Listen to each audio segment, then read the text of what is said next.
Hello friend, welcome to my YouTube channel.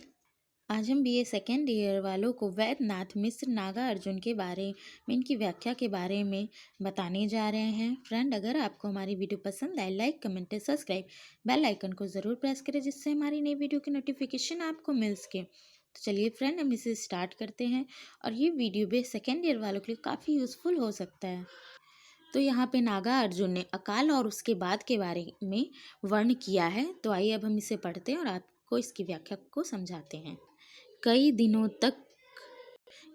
तक चूल्हा रोया, चक्की रही उदास, कई दिनों तक कानी कुतिया सोई उसके पास। यहाँ पे कवि कह रहे हैं कि कई दिनों तक चूल्हा रोया। जब घर में खाने को कुछ है नहीं तो चूल्हे पे कैसे आग जल सकता है, कैसे कुछ बन सकता है, कुछ खाने को है नहीं, क्योंकि अकाल के बारे में बताया जा रहे हैं। गांव में खाने पीने के लिए कुछ नहीं है, तो उस समय चूल्हा रो रहा है और चक्की रही उदास।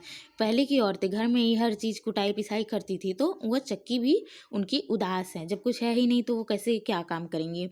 फिर कवि कहते हैं कई दिनों तक कानी कुतिया सोई उसके पास। जब चक्की के पास काम होते थे, हर चीज़ को कूटती पीसती थी वह सब स्त्रियाँ, तो वहाँ पे जो कानी कुतिया है आती जाती नहीं थे कुत्ते बिल्ली। लेकिन आज जब खाने को कुछ नहीं है, पीसने को कुछ नहीं है, तो कुतिया और कानी कुतिया जो हैं, बिल्ली और कुत्ते, वहाँ पे जा करके डेरा डाले हुए वहाँ सो बैठ रहे हैं वो लोग। फिर कवि कहते हैं कई दिनों तक लगी भीत पर छिपकलियों की गश्त। जब किचन में खाने का सामान है नहीं, कुछ बन नहीं रहा है, किचन बंद पड़ा हुआ है, पड़ रहे हैं किचन में, धूल पड़ रहे हैं किचन में, जहाँ छिपकलियाँ नहीं जाती थी किचन में, तो आज वहीं छिपकलियाँ किचन में डेरा डाले बैठी हैं। फिर कवि कहते हैं कई दिनों तक चूहों की भी हालत रही शिकस्त। अब खाने पीने को घर में है नहीं, तो चूहे बेचारे भी परेशान हैं। जब इंसान नहीं खा रहा है तो वो कहाँ से, जब अनाज किचन में भरा रहता है तो चूहे खाते हैं इस समय, इसीलिए उनकी भी हालत खराब है, मनुष्यों जैसी हो गई है। फिर यहाँ पे इस पैरे को दो भागों में बांट दिया गया है। एक है अकाल और उसके बाद के बारे में बताया गया, और एक जब घर में खुशहाली खाने पीने का सामान आ जाता है तो उसके बारे में बताया गया है। तो हम नीचे वाले पैरे को अब देखते हैं। दाने आए घर के अंदर कई दिनों के बाद।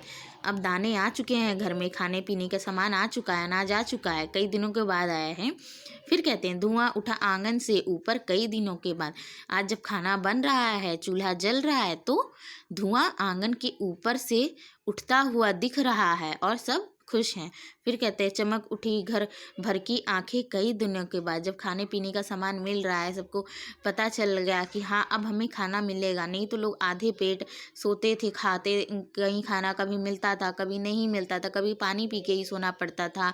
तो आज वह खुश हैं कि हमें खाने को मिलेगा, खाना बन रहा है, अनाज आया है घर के अंदर। फिर कहते हैं कौवे ने खुजलाई पाखे कई दिनों के बाद। अब कौवे भी खुश हैं, उन्हें भी पता चला कि अब हमें खाना मिलेगा। जिस प्रकार से मनुष्य का हाल हो गया था, उसी प्रकार से कौवे, पशु पक्षी, वो लोग भी उदास हो गए थे कि उन्हें खाना नहीं मिल रहा था, सबकी हालत खराब हो गई थी।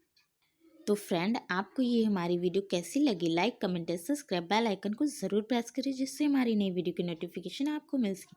Thank you for watching my video.